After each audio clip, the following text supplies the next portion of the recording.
وہ ہمیشہ کنگال رہتا ہے جو اپنے کپڑوں سے یہ کام کرتا ہے کہ اپنے دامن سے اور آستینوں سے اپنا منہ پونچھتا ہے اور حاجت کے وقت اپنے کپڑوں کی چھینٹوں سے نہیں بچتا۔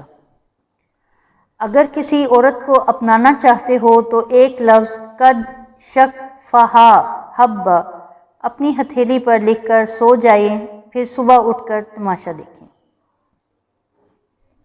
عورت کی چال سے عورت کی پہچان۔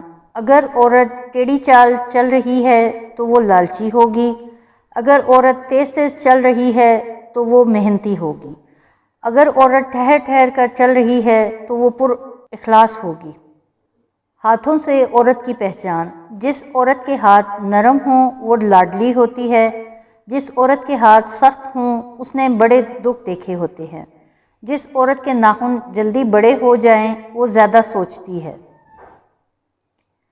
جب عورت کو شوہر بار بار دوسری شادی کا مذاق میں کہتا ہو تو سمجھ جائیں کہ وہ صرف آپ کو تنگ کرتا ہے، کیونکہ جس نے شادی کرنی ہوتی ہے وہ بیوی کو کہتا نہیں بلکہ کر لیتا ہے۔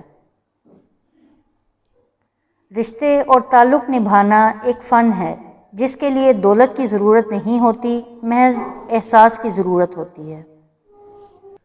اگر عورت روز رات کو نیم گرم پانی میں ایلو ویرا کا ایک قطرہ ڈال کر پیے تو 70 سال میں بھی 20 سال کی نظر آئے گی۔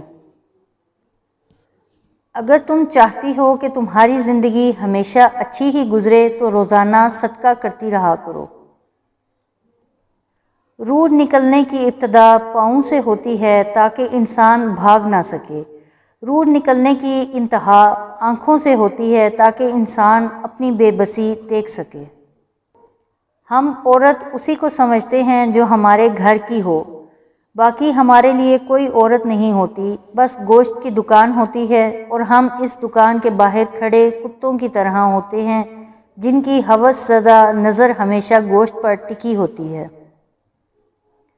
تلخ حقیقت: عورت اگر نئے مرد سے عزت ملے تو وہ اپنی گہری محبت کو بھی قربان کر سکتی ہے۔